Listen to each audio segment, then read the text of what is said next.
नमस्कार प्यारे भाइयों बहनों, प्रज्ञा संदेश वीडियो पत्रिका में आप सभी का हार्दिक स्वागत है। और प्रज्ञा संदेश कार्यक्रम में हम आप सभी को देश भर में गायत्री परिजनों द्वारा किए गए पुरुषार्थ, गायत्री परिवार की रचनात्मक एवं सकारात्मक खबरों से जोड़ने के लिए तैयार हैं। देखते हैं अखिल विश्व गायत्री परिवार के तत्वावधान में, मार्गदर्शन में देश भर के राज्यों में अखिल विश्व गायत्री परिवार के प्राणवान समर्पित कार्यकर्ता अपने पुरुषार्थ करते हैं और रचनात्मक और सकारात्मक गतिविधियां करके समाज को प्रेरणा देते हैं। तो देखते हैं हम उनकी सकारात्मक खबरों से जुड़ते हैं। नमस्कार, सकारात्मक खबरों की शुरुआत करते हैं हम एक अच्छी खबर से। भोपाल केंद्रीय जेल से प्रांत प्रतिष्ठा कार्यक्रम केंद्रीय न्यू जेल भोपाल में 16 अक्टूबर को केंद्रीय जेल भोपाल में मां दुर्गा और शिव परिवार की प्रांत प्रतिष्ठा का कार्यक्रम बड़े उत्साह उमंग के साथ हुआ, जिसमें एक कलश यात्रा भी निकाली गई। जेल परिवार के जेल अधीक्षक महोदय श्री दिनेश नरगावे जी के साथ साथ अधिकारी, कैदी भाई बहनों एवं गायत्री परिवार युवा प्रकोष्ठ भोपाल के सहयोग से संपन्न हुई। इस नवरात्रि के पावन अवसर पर कैदी भाइयों को गायत्री मंत्र लेखन एवं 24,000 गायत्री मंत्र अनुष्ठान का संकल्प दिलाया गया। यात्रा बैंड बाजे एवं डीजे के माध्यम से जेल परिसर के सभी खंडों में निकाली गई। दूसरे दिन 17 तारीख को सुबह ब्रह्म मुहूर्त में मां गायत्री की प्राण प्रतिष्ठा हुई।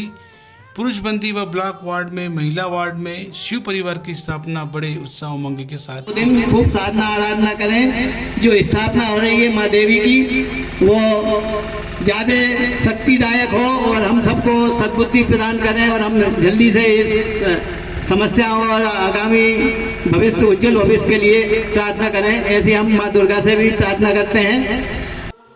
खबरों में आगे बात करते हैं छतरपुर की, जहां 18 अक्टूबर 2020 को परम श्रद्धेय जेपी बाबूजी के द्वारा गायत्री शक्तिपीठ छतरपुर में सत साहित्य विस्तार पटल का शुभारंभ दीप प्रज्वलित कर किया गया तथा कहा गया कि गुरुदेव एक व्यक्ति नहीं, विचार थे। उन्होंने कहा कि मेरे प्राण मेरे साहित्य में है।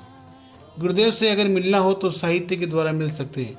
आज परम आदरणीय श्री लखनलाल जी मिश्रा द्वारा विस्तार पटल के शुभारंभ के अवसर पर गायत्री परिवार छतरपुर द्वारा साहित्य विस्तार हेतु पूर्व में ज्ञान रथ एवं उसकी विस्तार आज साहित्य विस्तार पटल के रूप में हो रहा है। जिन्होंने इस कार्य को किया वे कभी घाटे में नहीं रहेंगे। हम सबको इस कार्य में बढ़ चढ़कर भाग लेना चाहिए और संविधान अंशदान करना चाहिए। इस अवसर पर जिला समन्वयक छतरपुर श्री ब्रजेश त्रिपाठी द्वारा साहित्य विस्तार पटल हेतु श्री जेपी बाबूजी द्वारा यह समर्पण की सराहना की और साहित्य को स्वयं पढ़े और पढ़कर लोगों को इस संबंध में उत्साहित कर साहित्य को घर पहुंचाने का प्रयास करने की आवश्यकता बताई। भाई साहब का ऐसा योगदान रहा है कि उनके ही वजह से ये शक्तिपीठ आज तैयार हुई है। हम लोग तो उस तरह से लगे रहे जैसे पहले वो रेल के इंजन चलते थे ना, कोयला। खबरों में आगे बात करते हैं शारदीय नवरात्रि की, जहां देश भर में गायत्री साधक अपने अपने शक्तिपीठों, प्रज्ञापीठों पर शारदीय नवरात्रि अनुष्ठान बड़े उत्साह उमंग के साथ संपन्न कर रहे हैं।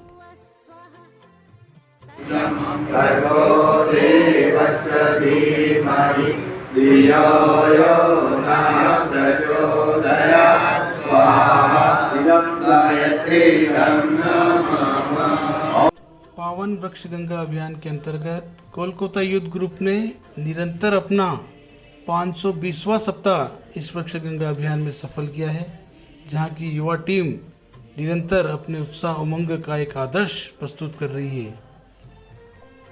2010 से निरंतर अब तक इनका पौधारोपण अभियान शहर के अनेकों धार्मिक स्थलों पर, सामूहिक स्थलों पर सफल होते जा रहा है। गायत्री शक्तिपीठ मनावर शारदीय नवरात्रि अनुष्ठान के पावन पर्व पर देव कन्याओं द्वारा 9 कुंडी यज्ञ संपन्न हुआ व साथ ही 31 घरों में गृह गृह गायत्री यज्ञ भी संपन्न किया गया। शाम को देव कन्याओं द्वारा दीप यज्ञ का आयोजन हुआ बड़े उत्साह उमंग के साथ। हारिए न हिम्मत।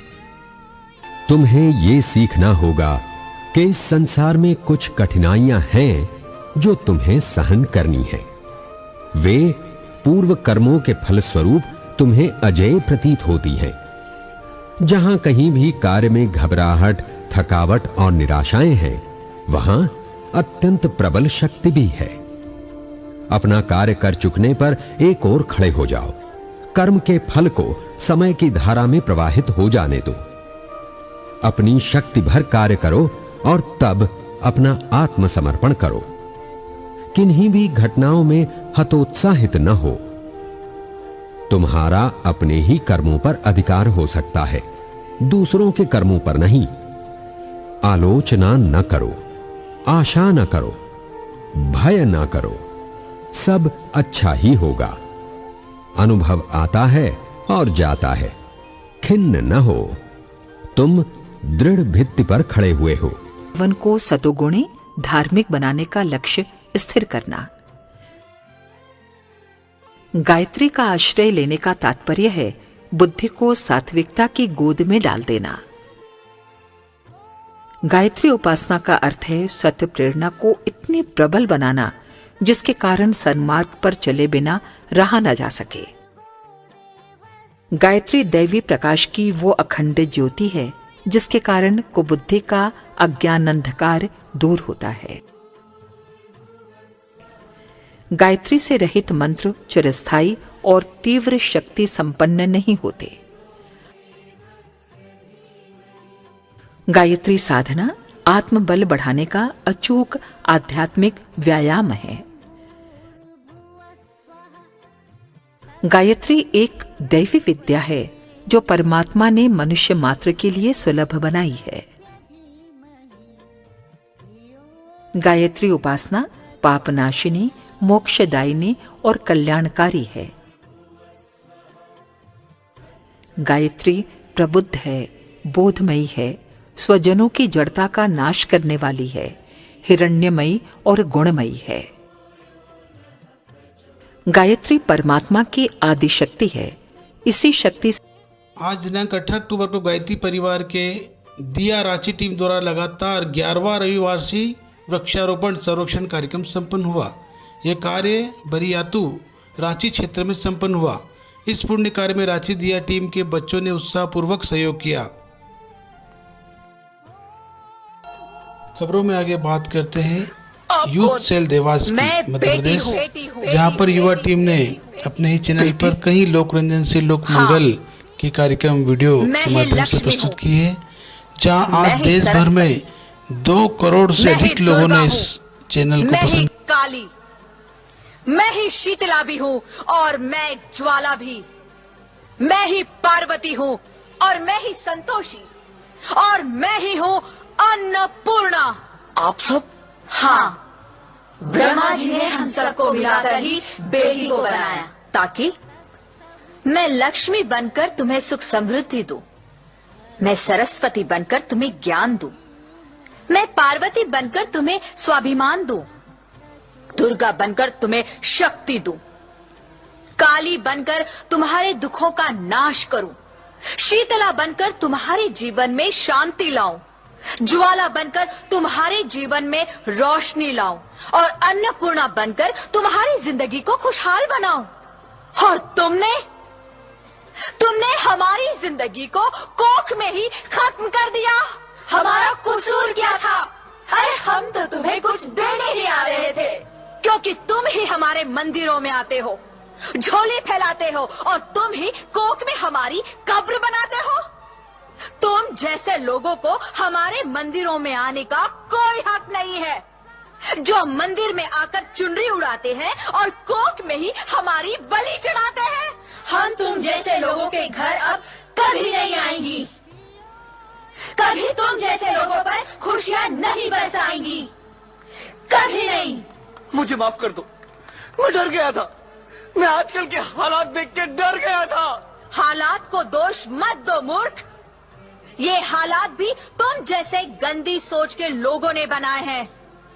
अगर इतना ही डर था तो अपनी माँ को क्यों नहीं मारा, अपनी बहन को क्यों नहीं मारा, अपनी बीवी को क्यों नहीं मारा, हमें क्यों मारा? डर तुम्हें लग रहा था तो तुम मरते, हमें क्यों मारा?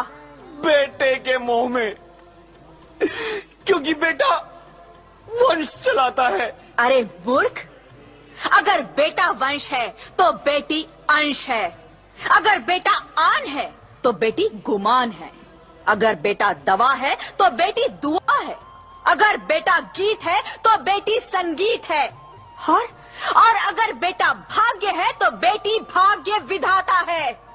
यहाँ सबको माँ चाहिए, बहन चाहिए, बीवी चाहिए, मगर बेटी क्यों नहीं चाहिए? जबकि ओस की बूंद सी होती है बेटियां, माँ बाप को जरा सा भी दर्द हो तो रोती है बेटियां। रोशन करता है बेटा सिर्फ एक कुल को, दो दो कुलों की लाज ढोती है बेटियां। फिर भी किसी को नहीं चाहिए बेटियां। क्यों नहीं चाहिए बेटियां? है किसी के पास इस बात का जवाब? बेटियां क्यों नहीं चाहिए? हमारा क्या कसूर है? आखिर कसूर क्या है हमारा? मारा जाता है हमें। क्यों नहीं चाहिए बेटियां? क्यों नहीं? हमारा कसूर क्या है? क्या है हमारा कसूर? गलती नहीं है, मुझे माफ कर दो, मुझे माफ कर दो मेरी बच्ची, मुझे माफ कर दो। तुम्हारी कोई गलती नहीं है, तुम्हारी कोई गलती नहीं है। रोहित, रोहित, रोहित, रोहित उठो। अरे क्या हुआ क्या? उठो रोहित, नींद में क्यों चिल्ला रहे हो? अरे तुम जिंदा हो? जिंदा? हाँ, मुझे क्या हुआ है? हे भगवान, तेरा लाख लाख शुक्र है, तुम सचमुच जिंदा हो। हाँ, पर हुआ क्या? वो कहाँ गई? वो कौन? मेरी बेटी, मेरी होने वाली बेटी। बेटी?